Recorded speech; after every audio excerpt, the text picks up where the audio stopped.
right, so get ready for this. We're taking a deep dive today into 3 regions of China: Okay. Hebei, Inner Mongolia, and Shaanxi. Yeah. And you've given us some great sources on these areas, and honestly, they're packed with ancient history, Right. unique cultures, and some seriously stunning landscapes. I mean, we're talking hidden gems here, not just like skimming the surface. Definitely. So are you ready to explore China with us? Absolutely.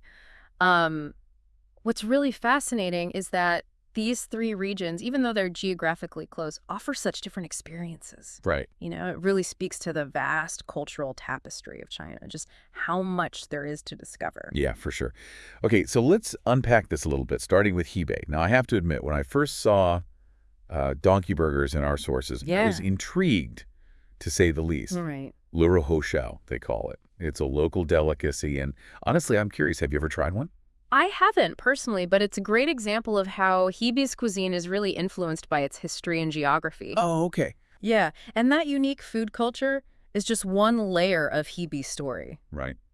The region played a pretty pivotal role in some of China's most defining historical moments, wouldn't you say? Absolutely. Yeah. The sources mentioned the Battle of Guandu back in 200 AD. It was a major clash between warlords, Right. and it really shifted the balance of power. Yeah.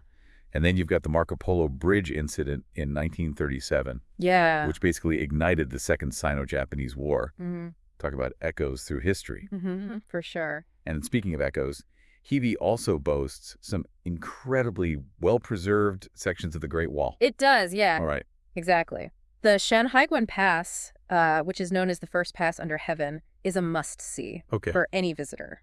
Imagine standing at the eastern edge of this monumental structure and just knowing that it was once the first line of defense against invaders. It gives me chills just thinking about it. Yeah. It must have been an imposing sight. Yeah, definitely. But Hebei isn't just about ancient history, though.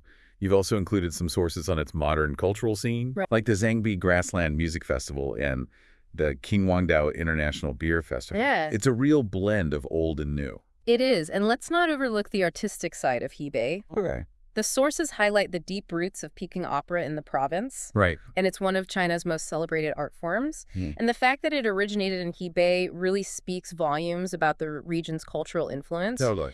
And then there's Yanjiao paper cutting, which is recognized by UNESCO for its intricate designs and cultural significance. Oh, wow. Have you ever seen this type of paper cutting up close? I haven't, but the images in these sources are amazing. They're incredible. The detail is just Yeah. incredible. Intricate. Okay, next stop, Inner Mongolia. I'm already picturing, vast grasslands, Yes. nomadic life, the wind whipping through my hair as I ride a horse. Talk about a romantic image. The allure of the open steppe. Right. And that sense of freedom is deeply ingrained in Mongolian culture. The traditional Mongolian yurt is a symbol of this nomadic lifestyle. And horses, Yeah. they hold a truly special place in Mongolian culture. For sure. They're not just animals, they're companions, Right. partners in their way of life. It's a connection that goes way back. Definitely. The sources even mention a unique singing style, Mongolian throat singing or kume. Yeah. They describe it as sounding like the wind on the steppes or a galloping horse. Can you explain the technique and what makes it so unique to Mongolian culture? Absolutely. It's this incredible vocal technique where singers produce multiple pitches at the same time, Really? creating these haunting, otherworldly harmonies. Wow. It's a sound that's so deeply connected to the Mongolian landscape and their nomadic traditions. That's incredible. I can see why it's considered an art form. Yeah. But Inner Mongolia's story goes beyond nomadic life. You've included some sources on Genghis Khan, Right. the legendary leader who united the Mongol tribes and forged this vast empire. Yeah. His legacy is undeniable. It is. Genghis Khan's impact on Inner Mongolia and the world, for that matter, Right. is still felt today. Yeah, It's fascinating how his image continues to inspire people absolutely. and how he's become such a prominent figure in Mongolian identity. It makes you wonder how his leadership shaped the region and its people, both for better and for worse. Mm-hmm. And speaking of shaping, Inner Mongolia holds a special distinction within China. It was the first autonomous region, It was. which gave ethnic Mongols a degree of self-governance. It's a significant political and cultural development, wouldn't you say? It was a huge development.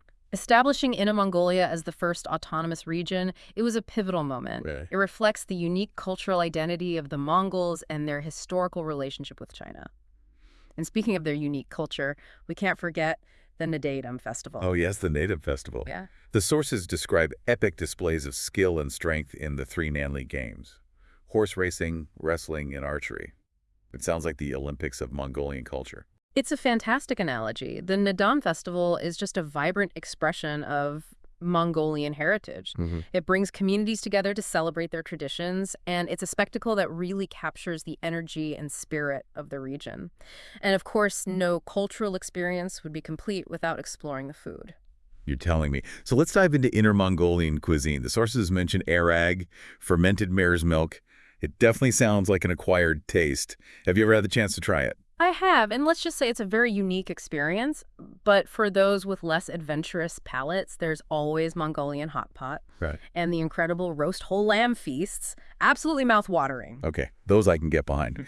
But before we move on from Inner Mongolia, one thing that struck me in the sources was the contrast between the bustling city of Hohhot and the serene beauty of the Hulenbeer grasslands.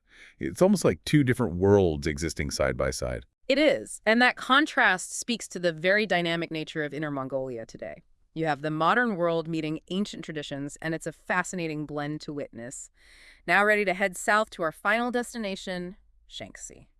Either way, I'm especially curious about Shaanxi because the sources call it the cradle of Chinese civilization. That's a pretty weighty title. What makes this region so significant in Chinese history? Well, Shaanxi's history stretches back over 3,000 years. The sources detail ancient settlements and cultural developments that played a foundational role in shaping Chinese identity. We're talking about the roots of Chinese civilization here. Wow, that puts things into perspective. But here's something that surprised me. The sources highlight how Shaanxi was a financial powerhouse. Right. We're talking about the Pingyao banking system, China's first modern financial institutions, and the Jin merchants who controlled vast trade networks during the Ming and Qing dynasties. That's right. The Jin merchants were so incredibly influential. They amassed wealth and power through trade networks that extended far beyond China's borders. They even played a major role in the tea and horse trade route, which connected China with Mongolia, Tibet, and even Russia. So these merchants were essentially shaping China's economic landscape centuries ago. That's incredible. But the sources also mentioned that Shaanxi wasn't immune to conflict, particularly during the Second Sino-Japanese War. It became a key battleground, which must have had a profound impact on the region. Absolutely. Shaanxi's strategic location and its people's resilience made it a crucial part of that historical struggle. But amidst the turmoil, Shaanxi's cultural and artistic spirit continued to flourish. One example is Shaanxi Daoqing, a form of storytelling that combines singing and simple instruments. Have you ever heard of Daoqing? I haven't, but it sounds captivating. A musical journey through history and folklore, like the sources describe, really piques my interest. It makes you wonder how these art forms survive through such turbulent times. It speaks to the strength and resilience of Shaanxi's cultural heritage. And then there's the Showu Festival, a vibrant celebration during the Lunar New Year. Imagine colorful processions with dragon dances, the crackle of firecrackers, and theatrical performances. It's a spectacle that truly captures the energy and spirit of Shaanxi's cultural heritage. I can practically hear the excitement. And of course, we can't forget about the food. You mentioned Shaanxi noodles earlier, but I'm ready to dive deeper. Give me the lowdown on what makes them so special. Well, Shaanxi is a noodle lover's paradise. The hand-cut, knife-shaved noodles and those famously thick and chewy biang noodles are a must-try. And they take their vinegar very seriously in Shaanxi. They have this aged black vinegar that's used in all sorts of dishes, adding a unique tangy flavor. It's unlike anything you've tasted before. Okay, now you've got my attention. Aged black vinegar sounds intriguing, but I have to ask, do they really use it in drinks? The sources mention vinegar cocktails, and honestly, that sounds a bit intense for my palate. It might sound unusual, but Shaanxi vinegar is surprisingly versatile. They even have vinegar-based desserts. But if you're looking for a heartier dish, there's always Yangru Paomo, a Shaanxi specialty. It's a warming mutton soup with crumbled flatbread, perfect for a cold winter's day. That sounds delicious.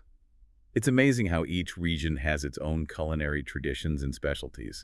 It really speaks to the diversity of Chinese cuisine as a whole. It does, and it's not just about the food itself, but the entire culture surrounding it. Think about those traditional tea houses in Shaanxi, where people gather to sip tea, share stories, and enjoy the company of friends.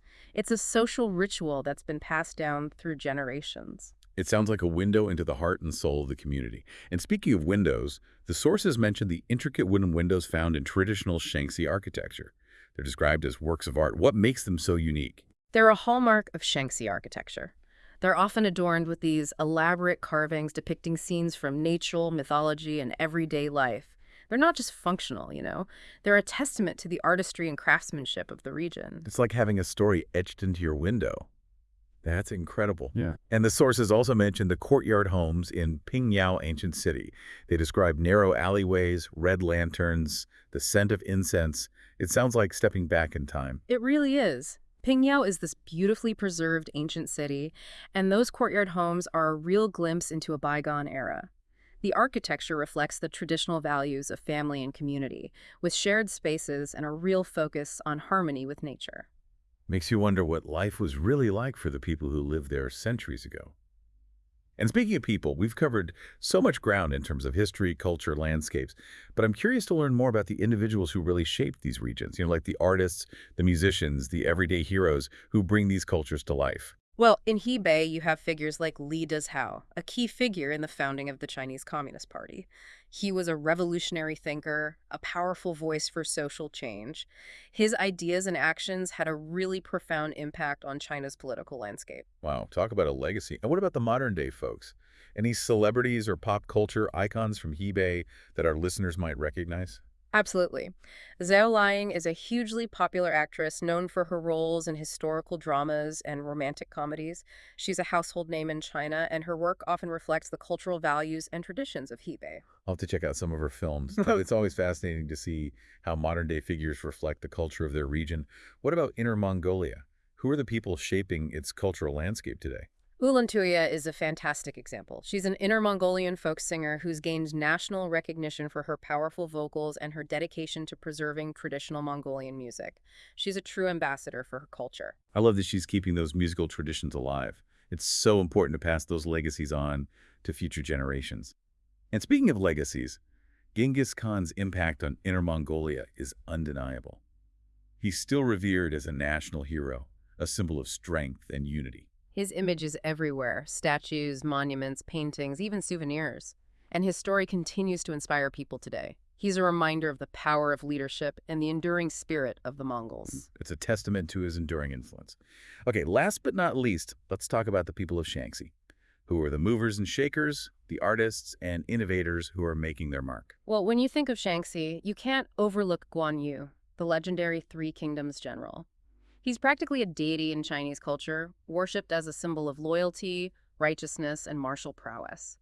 His influence extends far beyond Shaanxi, but his roots in the region are undeniable. Right. We talked about his temple earlier, and it's amazing how his legacy has resonated for centuries. But what about living legends from Shaanxi, anyone our listeners might be familiar with? Well, Wang Baokong is a very popular actor, known for his roles in action comedies and martial arts films. He's got great comedic timing and kind of a down-to-earth charm that audiences just love. He embodies that Shaanxi spirit of hard work and resilience. Okay, I'm adding him to my watch list for sure. As we wrap up this deep dive, I'm struck by the incredible diversity of these regions. It's like we've taken a whirlwind tour through different facets of Chinese culture. We've gone from donkey burgers to throat singing, ancient temples to bustling cities, and we met some fascinating people along the way. It is truly remarkable, isn't it? We've explored ancient history, breathtaking landscapes, unique traditions, delicious food, and inspiring people, and it's all within a few hundred miles of each other. It just goes to show that China is a country of endless surprises and a testament to the enduring power of its culture. I couldn't agree more. And for our listeners out there, I hope this deep dive has sparked your curiosity and inspired you to explore further. Maybe try some Shaanxi noodles, listen to some Mongolian throat singing, or even plan a trip to see the Great Wall in Hebei for yourself. Which of these regions would you most like to visit, and why? We'd love to hear your thoughts. And join us next time for another deep dive into a new corner of the world.